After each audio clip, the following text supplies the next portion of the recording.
Look at that torque.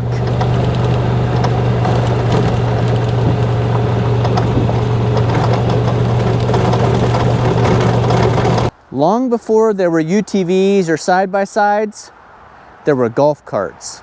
And this club car, DS, is 39 years old.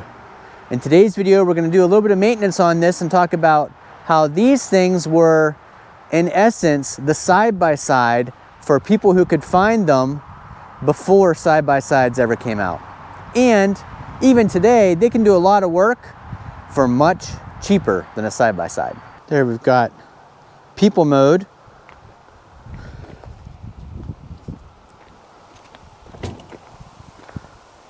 Work mode.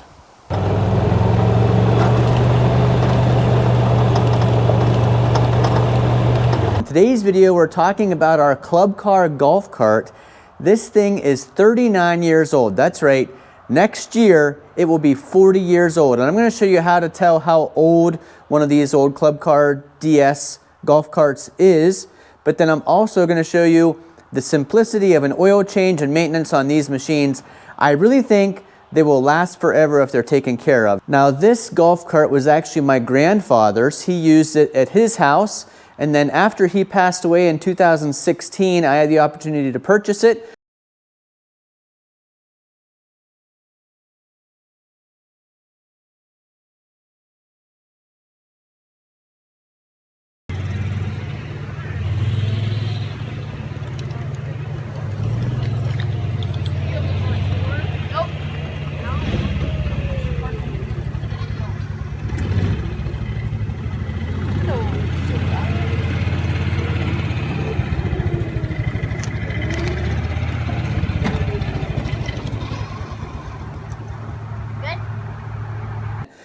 It did a lot of work before I got the UTV, the side-by-side. You can see we put the MadJax on it, so we'd have a couple more seats at the back here, or most of the time I used it as a platform. It's a great workstation. Also, I've hauled firewood on this. I've hauled bits and pieces and tools anytime I was working somewhere remotely away from the garage here. So lots of use out of this old club car, and it still runs great. Adding the platform in the back seat was not an inexpensive venture because you do have to upgrade all the springs and shocks and everything to handle the additional weight.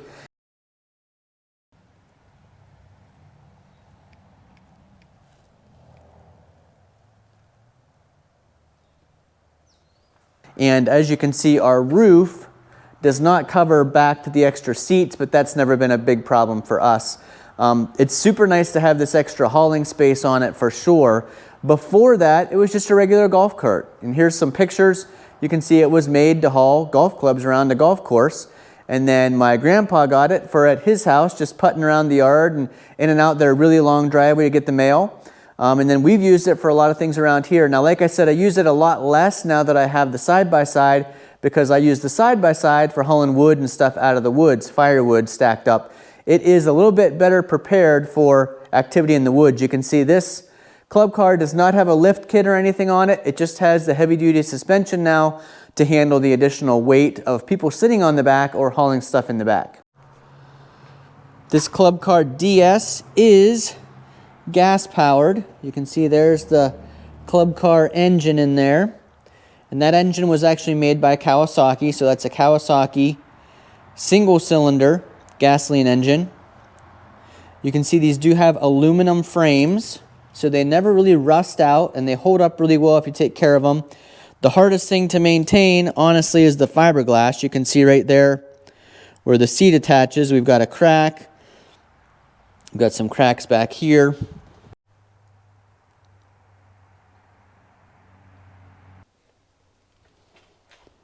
It's got a very basic steering wheel and steering column. Right here you've got your golf etiquette. Some safety operating instructions. Do not use on public roads, only 2 persons per seat. Operate from driver's side only. Underneath what we'll call the glove box here is where you'll find the information about the serial number. And to read these, you can see it says club car. Ours says AG86 and then a string of numbers. A means made in America. G means it's the gasoline version rather than electric or battery powered. 86, those next two numbers represents the year, so 1986 is when this was made. And then I think the next string of numbers represent the week. So this might mean the 25th week of 1986. And then these numbers are the serial number of this particular unit. I will be using the Amsoil 10W30 100% synthetic small engine oil in the golf cart. It's a little bit easier to work in here if you take the seat off. So you just tip the seat forward like this, and then each side has a little hook in the front. So if you lift on one side and then the other side, you can take the seat right off. Gives you a little bit better access to the engine compartment. Here's your choke, and you can see that closes off air. I usually plug this hole with my finger to make it close off even more air. Choke into this air box, which feeds the air cleaner. So you can check those things out. We've actually replaced the carburetor because it sat with some bad gas in it. We try to use only ethanol-free gas. There's a pretty good sized gas tank there, and you can see it's got 2 fuel filters. And then there's the pump system that sends the gasoline to the carburetor. We're also going to replace this spark plug today. This is the horn. Let's talk about what you'll need as far as tools to do the oil change. You need a 21 millimeter wrench to get the drain plug off. Now, I have a 7/8 open-ended and box end wrench, but it's a little bit sloppy. The only 21 millimeter I have is a socket, and I'll show you the problem with that when we take a look underneath there. And then, of course, you need your oil. I'm using a 10W30 full synthetic from Amsoil, specifically made for small engines. This club car does not have an oil filter. So again, if you watch the previous videos where I've talked about the advantage of small engine oil, specifically designed for a small engine and ones that don't have a filter, that's why I'm using this Amsoil. If we take a look here by the engine, our drain plug is at the very front of the engine. So, I don't know if I'll be able to let you see. Right there is the drain plug. If you look underneath, there is a small spot to get your wrench in there or to let the oil drain out. I'm going to try to show you how it is difficult to get that. So if I've got my 7/8 wrench, I can get it over it. It's a little bit sloppy. See, the other problem is I don't have quite much height underneath here to work. And I do already have it up on blocks. Obviously the lifted version would be easier to work on. Let's try the socket. Having no luck from underneath, it's a tight squeeze and nowhere to work, but I can kind of get my wrench down in this way and over top of the drain plug. I just need to be able to get it to pull up, and the larger wrench I can't fit because of that protective plate in front. So I've got to get this to work. If I can just get it broken loose, I think I'll be okay. Got the wrench placed down in there. I'm going to try using a little bit of mechanical advantage here.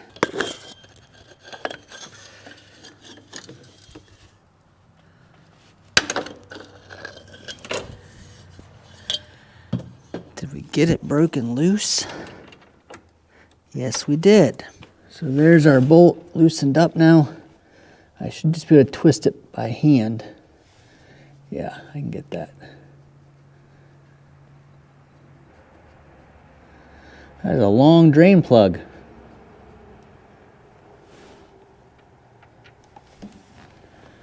And there's our oil draining.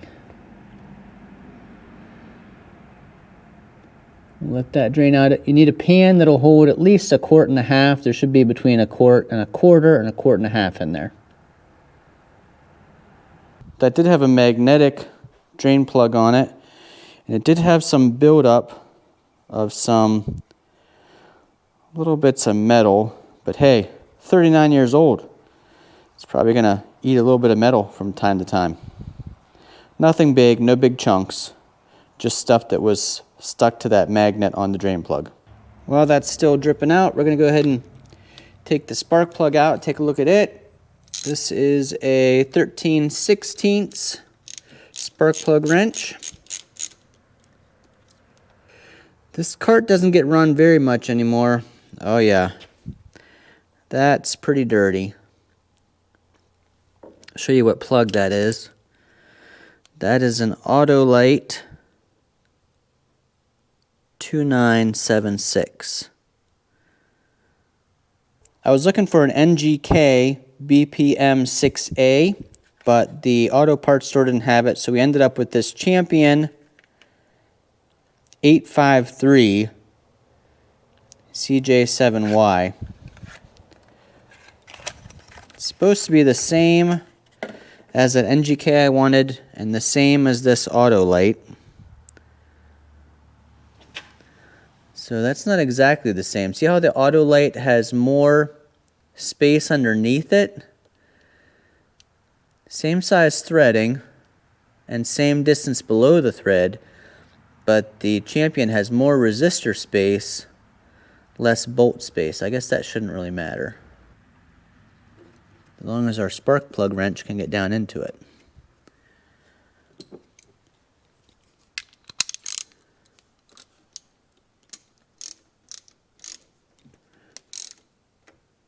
Barely.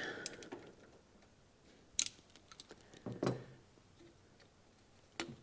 right, that was easy.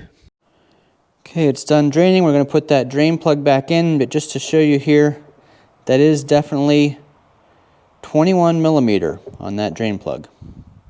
Now, I don't know if that's maybe not the original, but we ended up on a US made club car with a metric drain plug, and that could be because it's a Kawasaki engine. In case you were wondering where the battery is underneath this box that has the air box before the air goes into the air filter. All right, the fill spot right down there is the little knob for the fill. Twist it off. In addition to being the fill, this is also the dipstick. Now, there's a couple ways we can do this. One is a long, narrow funnel like this, kind of like that, poured slowly down in. Another way is this FlowTool, which we could put down in here, and it lets us use the bottle up here. So I think that's going to be the way we go. We actually fill that up till it's just about at the threads or just about overflowing when it's level. Now, we're not level because I've got us sitting up on top of blocks on both sides so that I could shimmy underneath the club car. So I'm going to go with the FlowTool, which should attach right to our Amsoil bottle. So here's that FlowTool attached to my Amsoil bottle. Now this has a shutoff on it, so it's not going to start pouring until I open the shutoff valve.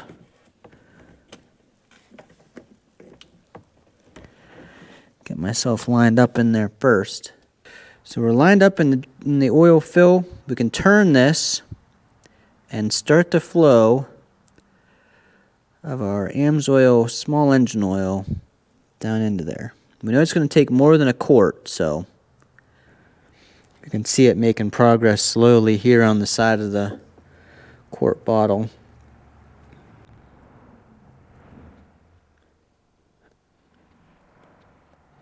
Remembering that we're sitting on an incline here, I don't want to overflow it. It'll start just flowing out the front and wasting. I do still have my drain pan down there underneath just in case. But I'm hoping to get this whole quart in. Then we can put it on a level surface and top it off. Okay, it didn't quite take all of that first quart, so we know it still needs more, but we got to get it off of this incline. I'm going to put the seat back on. We will start it up, see how it starts with that new spark plug. We're going to drive ahead a little bit to get off of these blocks and get level, and then we'll top it off.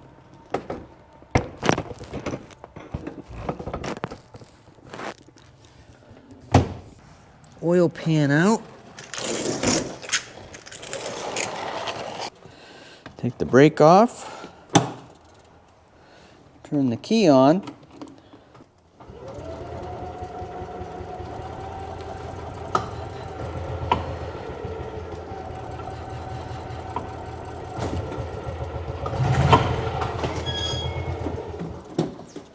All right, 22 PSI per tire. We're at 16.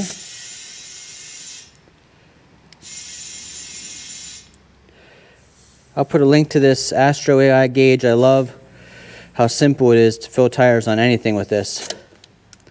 Right at 22 on that one. Okay, so fresh oil change, new spark plug, 22 pounds of air in all the tires. I'll show you what the back seat looks like here when you flip it up. Super easy. Lots of room on the back. Comfortable to sit on. 39-year-old club car DS, that's right, 1986 model DS, gas-powered club car that we use for all kinds of work. Now this thing should be ready to go on a nice little ride, so let's take a test drive out through the yard. I remember when Mackenzie was younger, we'd go golfing once in a while, and typically we wouldn't rent a cart, we would just walk, and she'd always say, "Wouldn't have to pay to rent a cart, Dad, we could just bring our own golf cart." It's probably not a bad idea. Turn the key to on. No oil light, so that's good. We are going to go forward. If you've never driven a golf cart before, this is a little tutorial for you. Like I said, this push button right here underneath my left leg is the choke. So I'll probably hold that in while pressing the go button. Now, I don't know if all club cars are this way or if it's just ours, but ours, you can't just floor it and have it start up and go. That's a little bit too much gas for it to take off at first. So we just kind of feather the gas until we start going, and then you can floor it.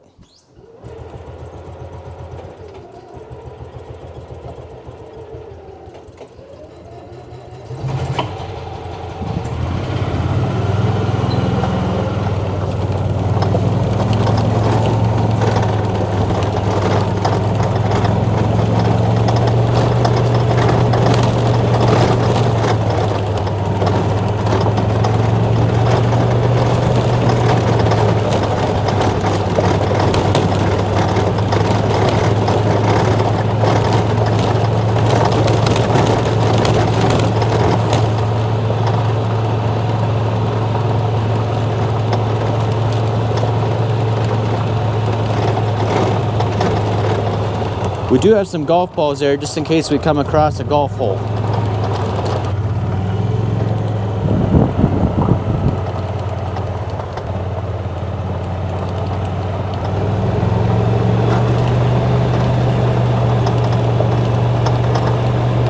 Thanks for watching. If you enjoyed the video, make sure you give us a thumbs up down below. Subscribe if you're not already following us here on Purple Collar Life. We always love when people take a moment to click that subscribe button if they're not already following us. And then of course the bell beside it so you get notified when we put out new videos. 39 years old, still runs like a top.